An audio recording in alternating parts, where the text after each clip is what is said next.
Hello दोस्तों, नमस्कार। आपका आपके अपने चैनल महत्वाकांक्षी कोचिंग क्लासेस में आप सभी का हार्दिक स्वागत है। आज हम भू संकलन लैंड स्लाइड के ऊपर चर्चा करेंगे, जो अभी वर्तमान समय में आपने सुना होगा कि केरल राज्य के वायनाड जिले के कुछ क्षेत्रों पर आया हुआ है।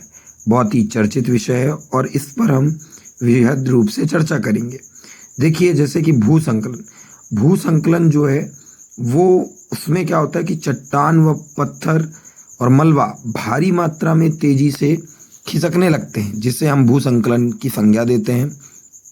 अभी ये घटना केरल में 30 जुलाई वायनाड जिला के मुंडकई और चूरलमाला स्थान पर हुआ, जिसमें लोगों को बड़ी अपार जनहानि उठानी पड़ी और जिसमें काफ़ी सारी लोगों को जान गंवानी पड़ी। अभी भी रेस्क्यू ऑपरेशन चल रहे हैं।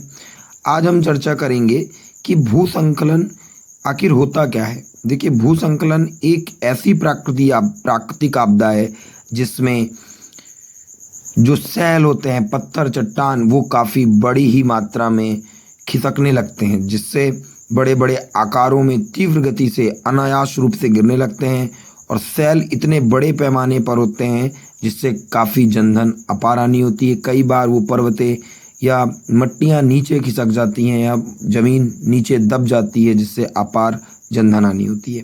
यही अभी घटना केरल में देखी गई, जिसमें क्या होता है कि जब कभी भी चट्टानें टूटकर गिरते हैं तो कभी कभी आपस वहाँ पे स्थित नदी के स्रोत या बांधों का भी टूट जाते हैं और उनमें मलबे, काफ़ी जल की मात्रा जिनमें कम होती है, वो बहने लगते हैं।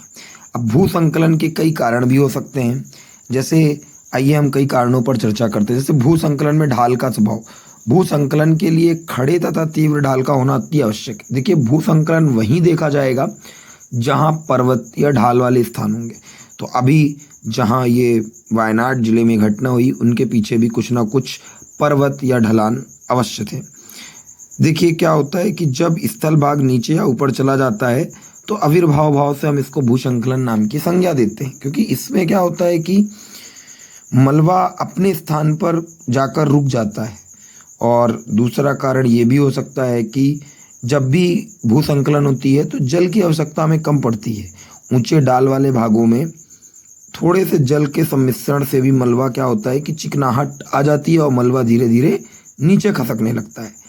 और इस प्रकार आप देख सकते हैं कि चट्टानों की संरचना, भूकंप, ये सभी भू संकलन के कई कारण हैं। अब भू संकलन का प्रभाव पर चर्चा करेंगे। तो भू संकलन का जो प्रभाव है, देखिए, भू संकलन के मलबे से गांव व शहर नष्ट हो जाते हैं, सड़क बांध टूट जाती है, भू संकलन से अनेक नदियों की धारा अवरुद्ध हो जाती है, कृत्रिम झील का भी निर्माण हो जाता है और जिससे बाढ़ जैसी आपदा उत्पन्न होती है और इस पे बहुत सारी जनधन की हानि देखी जाती है। और ये वृहद जानकारी आप सभी के लिए थी। बहुत बहुत धन्यवाद।